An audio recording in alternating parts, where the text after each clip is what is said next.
Merci Slimane Zeghidour de nous avoir rejoints sur ce plateau. On en parle. Cette semaine pose justement la question de la participation au vote. Les Algériens iront-ils voter? Slimane, est-ce que la mobilisation de demain peut changer les choses ou pas? Est-ce que les manifestants peuvent encore espérer un report ou une annulation de cette présidentielle?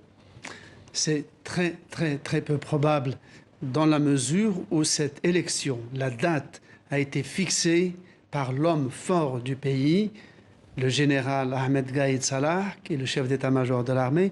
C'est lui qui a annoncé que l'élection aurait lieu le 12 décembre. Ce qui veut dire que si l'élection est annulée sous la pression constante de la rue, cela serait vécu comme un désaveu qui confinerait presque au suicide politique.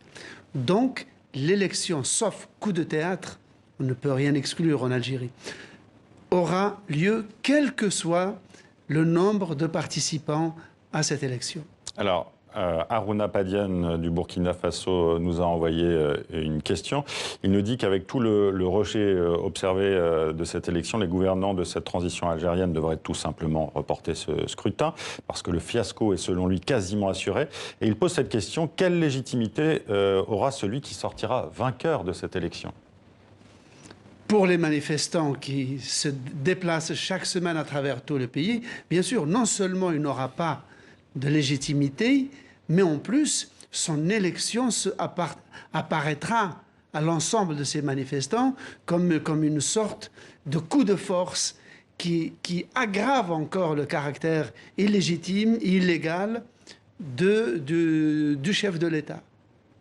Slimane Fama Lénine de Côte d'Ivoire demande voter pour qui et pour quel programme? Voter le 12 décembre, ce serait aussi voter pour la continuité du système Bouteflika. La continuité, en tout cas, si on en juge par les 5 candidats qui sont présentés au suffrage. Qui sont-ils alors justement pour les rappeler? Ce sont d'anciens premiers ministres de Bouteflika. Ils sont tous issus du sérail, qui ont donc servi, certains avec un zèle ostentatoire, le système Bouteflika. Ils sont en tout cas tous issus du même moule, du même sérail, du même magma politique. Ce qui veut dire que quel que soit le vainqueur qui sortira des urnes, ce sera un homme de l'ancien monde. Ce qui serait presque un pied de nez par rapport aux manifestants qui réclament un changement de système.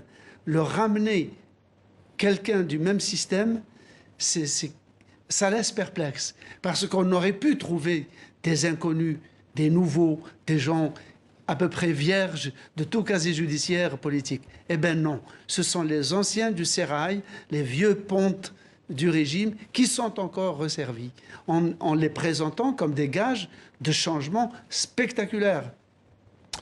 Alors, Nelly Sidibé de Montréal, au Canada, dit « Les Algériens doivent faire preuve de pragmatisme et aller aux urnes. On ne peut pas manifester pour le changement et en même temps refuser d'aller voter. » Est-ce qu'il faut aller voter malgré tout? Oui, ça a l'air d'une remarque qui tombe sous le sens, sauf qu'on est en Algérie dans une situation complètement surréaliste. Parce que le pouvoir que confère la Constitution algérienne en vigueur au président de la République fait qu'une fois élu, quand bien même il est rejeté, il aura entre les mains des pouvoirs constitutionnels quasi absolutistes. Et donc, en fait, ce serait presque un piège si les gens allaient voter dans ces conditions-là. Ça, c'est le premier point. Deuxième point, cette élection, les gens savent que tôt ou tard, fatalement, les Algériens doivent voter et que l'Algérie aura un président tôt ou tard. Simplement, ils pensent des cartes électorales biseautées comme celle-ci, qu'un président mal élu, dans des conditions aussi calamiteuses que celles auxquelles nous assistons tous les vendredis, desservirait et la fonction présidentielle et le charisme de la charge et la stabilité dont le pays a le plus grand besoin en ce moment. Un autre de nos téléspectateurs nous dit « La voix du peuple est primordiale, les dirigeants doivent l'écouter pour ne pas conduire le pays dans des conflits sans issue. » Ça va dans le sens que vous évoquiez à l'instant. Ben oui, d'autant plus qu'en Algérie, depuis 10 mois, tout le monde met en avant l'article 8 et 9 de la Constitution qui considère que l'unique source du pouvoir, c'est le peuple.